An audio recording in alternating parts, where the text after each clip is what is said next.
Cumprimento os irmãos na paz do Senhor, amém? Glória a Deus, glória a Deus, mais uma vez, ter nos concedido a oportunidade de estar aqui. Quero agradecer ao Guilherme pelo convite que ele me fez. Uma certa dias atrás, que deve montar ali comigo, mas graças a Deus que o Senhor tem nos segurado, tem nos honrado, tem nos guardado debaixo de sua poderosa. Eu sei que é uma responsabilidade muito grande estar aqui falando da palavra de Deus. Eu não sou um pregador. Esse dia até conversava com o irmão Gismar, eu falava, eu não sou pregador, né? Mas a Bíblia diz que você leu um versículo, você já pregou a palavra de Deus, né? E eu fico feliz por Deus ter me dado esse privilégio de estar falando dessa palavra. Mas, queridos irmãos, no capítulo 21, 2 Samuel, o título diz: gigantes mortos pelos homens de Davi. No versículo 15 diz assim: de novo fizeram os filisteus a guerra contra Israel. Desceu Davi com seus homens e pelejaram contra os filisteus, ficando Davi muito fatigado. Amados e queridos irmãos, esse título, gigantes mortos pelo rei Davi, em nossas vidas nós enfrentamos muitos gigantes. Gigantes do medo, gigantes muitas vezes da fraqueza, e eles nos querem tragar, não deixando você chegar aos seus objetivos. Hoje eu culto com os adolescentes, e mais aqueles irmãos, eu trouxe aqui um pequeno desafio, vencendo os desafios na adolescência, que diz: Deus faz mais que vencedores, e o desejo de Deus é que sua vida, é que você vença todos os seus desafios, e Ele quer que você ultrapasse limites e que supere conflitos. Mas, queridos irmãos, os conflitos nos deixam às vezes a desejar a presença de Deus. Os conflitos do dia a dia, muitas vezes o trabalho, a fadiga. Aqui diz que Davi, depois de ter lutado, ficou fadigado, ou seja, ele ficou cansado. A força dele naquele momento tinha se acabado. Ele, no momento em que eu vou descansar porque eu estou muito cansado, então se tiver outro conflito, outra luta, eu não irei suportar. E às vezes, amados queridos irmãos, nós acomodamos com a canseira do dia a dia. E muitas vezes diz assim: hoje eu não vou na igreja porque eu estou muito cansado. Mas quando nós chegamos na igreja, nós sentamos. Aqui nós não vamos pular, nem correr, nem trabalhar. A única coisa que nós vamos fazer é sentar e observar a palavra de Deus. E isso traz um descanso espiritual para nossas almas. Mas, queridos irmãos, e às vezes em nossas vidas nós não entendemos isso. Nós queremos assim: não, hoje eu não vou, eu vou dormir um pouco. Pelo menos eu sou assim. O dia que eu durmo mais é o dia que eu fico mais cansado. O dia que eu durmo mais tarde, amanhã sou mais disponível. Eu não sei porque, eu acho que eu sou diferente de todo mundo. Mas é assim em nossas vidas. Às vezes eu deixei de vir para a igreja, não por canseira mesmo, é por, como diz o ditado, não querer vir para a igreja, não vou. Simplesmente não vou hoje. E às vezes o dia que nós vamos para a igreja é o dia que Deus quer falar com você, e você perde uma grande oportunidade. Então é os desafios, os conflitos que nós enfrentamos nas nossas vidas. Eu lembro de uma história, há 8 anos atrás, um pastor, ele contava a história e ele perguntava: qual é o melhor dia de vir para a igreja? Alguém sabe? O melhor dia de vir para a igreja, qual que é? Sabe, irmão Costa? É o dia que você não vem. Porque naquele dia, Deus precisava falar com você, mas você não veio. Deus precisava falar com alguém aqui, mas não veio através do louvor. através de uma palavra, através do versículo, mas não vieram.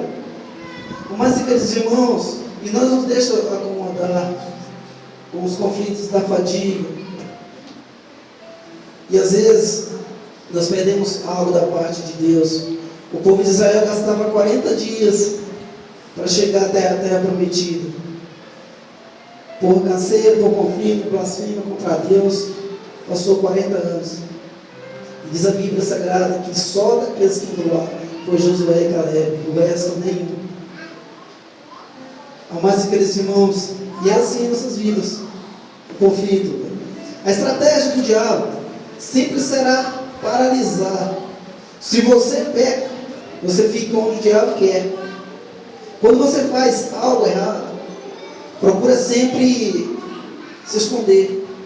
Todo indivíduo que faz coisas erradas sempre esconde dos outros.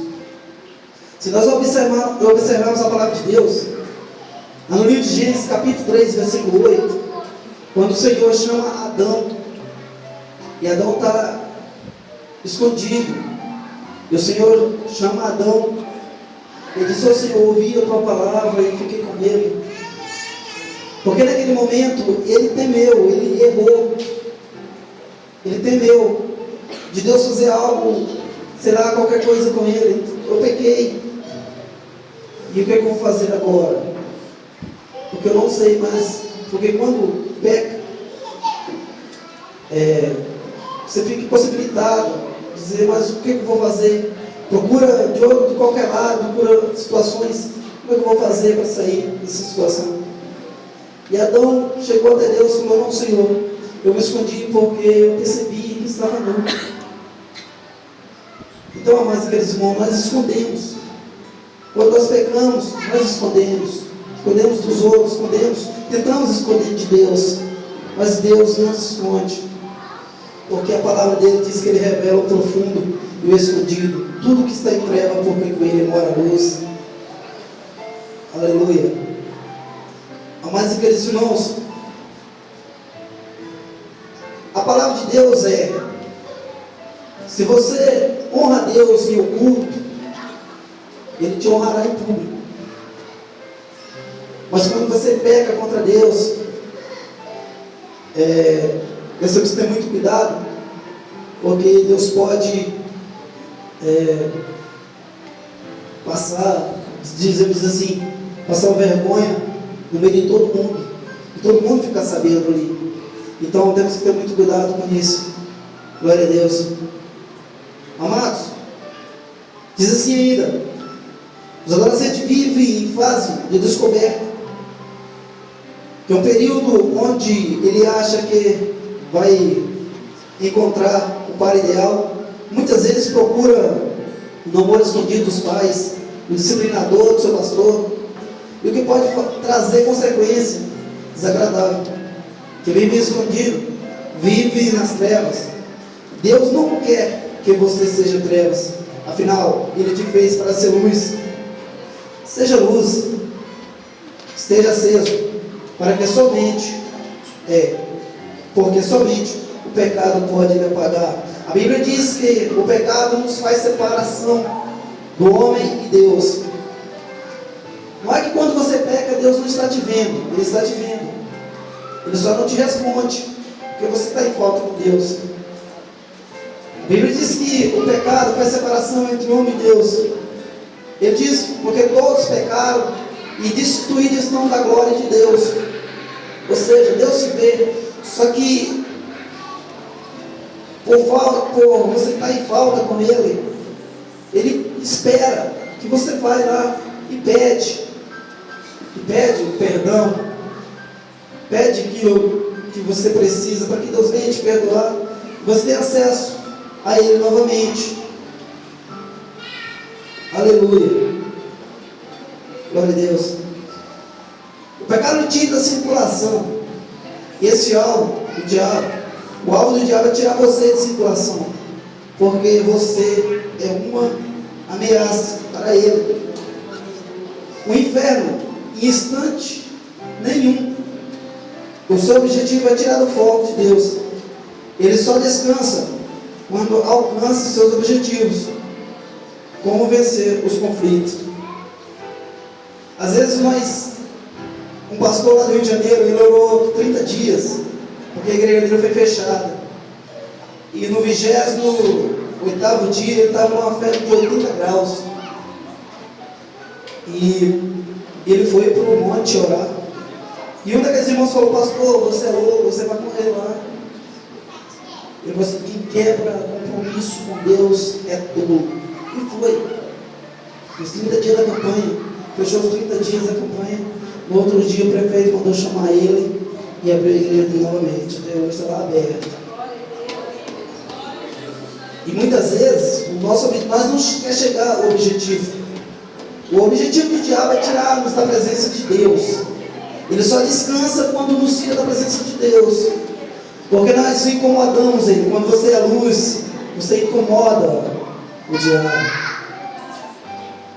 Eu não sei se o irmão conhece uma história que tinha um vagalume que voava e a serpente sempre andava atrás dele. E ele corria para o outro lado e a serpente entrava atrás dele. E ele não aguentou mais aquela perseguição e perguntou: por que você me persegue? O que eu fiz? Ela falou: não, porque a sua luz me incomoda. Então, quando a sua luz incomoda, irmãos, vai ter perseguição, vai ter falatório, vai ter conversinha, alguém conversando fiado aí, prestando a língua para Satanás, quem prestando a língua para Satanás, para estar falando do ungido de Deus, conversando fiado aí do ungido de Deus. Porque quem levantou, quem te ungiu foi Deus, não foi homem que te levantou. Foi Deus que te ungiu. E muitos aí ficam prestando a língua para Satanás, falando da sua vida. Deixa que fale. Tem uma certa frase: quanto mais falam da gente, mais a gente fica famoso. Então, amados e queridos irmãos, é assim em nossas vidas. A nossa luz incomoda, mas o objetivo do diabo é tentar te destruir, tentar chegar ao objetivo dele. Não, eu vou fazer aquilo, porque se eu não destruir ele vai continuar me incomodando, ele vai continuar expulsando as minhas legiões. Eu não posso nem ter acesso a certas coisas, porque eles vão continuar me perseguindo ali. Mas para que possamos estar sempre vencendo o diabo, é estar na presença de Deus. Amados e queridos irmãos, quando Pedro escreve no capítulo 5 e versículo 7, ele diz assim: lançando sobre ele todas as nossas ansiedades, porque ele tem cuidado de vós. Amados e queridos irmãos, a ansiedade é uma coisa que atrapalha nossas vidas. Tem sido uma das armas do inimigo para gerar conflito. Isso é, você fica tão ansioso, fala assim: eu vou fazer uma coisa aqui, eu vou procurar. Com 7 anos eu morei sozinho, quase 7 anos, porque quando eu saí de lá da Bahia, eu vim morar, vou passar 3 meses, eu fiquei 3 anos. Nesse período de 3 anos, meu tio foi embora e me deixou sozinho. Eu não fiquei sozinho porque eu estava com Deus, e sempre os irmãos da igreja sempre ia lá em casa, né? O fato de eu estar, não ter nenhum parente, eu ficava ansioso: mas meu Deus, o que eu vou fazer com aquilo? E fui pedindo direção para Deus até que, você quer saber, eu vou ficar. Estou aqui até hoje, irmãos. De vez em quando eu vou lá, passo uns dias lá, mas quando eu passo uns 20 dias, já fico doido para voltar para cá, já, né? Minha ansiedade passou, porque eu busquei o refúgio de Deus. Aleluia. Aqui diz assim: porém, a santidade nos leva ao êxito em tudo. A ansiedade por namoro, noivado, casamento, pode lhe levar a perder tudo o que Deus tem planejado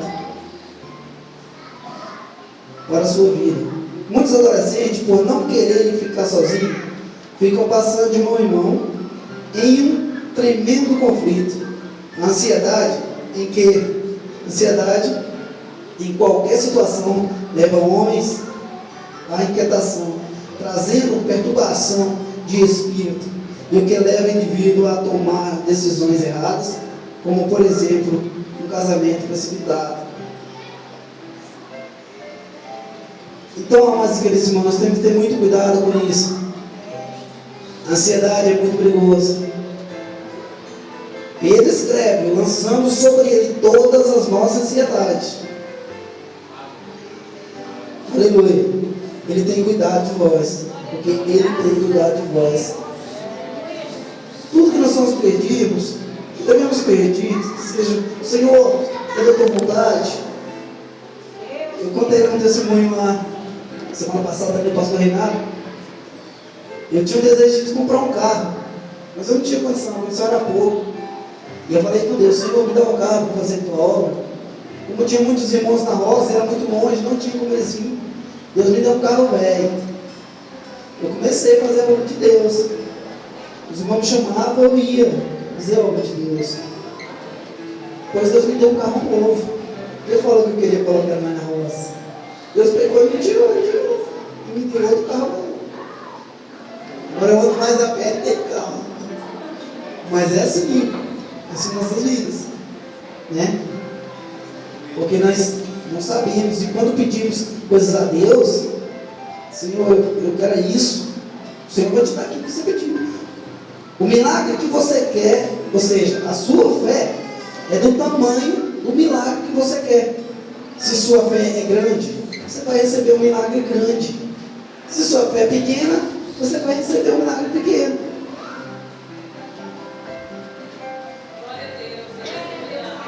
Um certo pastor, ele disse assim, Senhor, eu não aguento, eu estou mal de conta da igreja, eu não aguento mais, já estou terminando, só vou concluir aqui, eu não aguento mais ir para a igreja a pé, me dá um carro, preciso de um carro novo para ir para a igreja, dá assistência para os irmãos.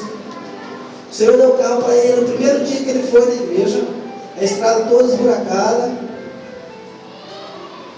quando ele ia voltando, ele falou assim, quando ele terminou o culto, eu falei, irmãos, hoje é o último culto que eu estou vindo aqui na igreja, porque a estrada está muito ruim. Primeira viagem, eu estou acabando com o meu carro aqui na viagem. Foi ele que pediu a Deus, foi ele que prometeu. Na volta, ele capotou o carro, a esposa dele e a filha dele ficou viva, mas ele morreu. E o carro não prestou mais, porque ele prometeu algo a Deus e não cumpriu. Se Deus é fiel conosco, por que nós não podemos ser fiel com Ele? A Bíblia diz que Ele é fiel, nós somos fiel. E se nós formos infiel, Ele continua sendo fiel, pois não pode negar a si mesmo. Aleluia, glória a Deus. Talvez você se pergunte, como um gigante pode ser gerado na adolescência? No namoro com alguém que não tem aliança com Deus, você pode emprestar o seu coração para ser terra de conflitos, senão você erra o alvo. Seu alvo é ser um líder adestrado para destruir gigantes. Davi tinha homens adestrados somente para derrubar gigantes. O maior gigante a ser derrubado é aquele que é alimento na alma. Seu desejo indomado pelo pecado pode se tornar um gigante em sua vida. Porém, você pode destruir um gigante. Porém, para destruir um gigante, tem que ser um valente de Deus. Você é um valente de Deus, e Deus, um valente de Deus, que destruirá os gigantes. A nossa alma alimenta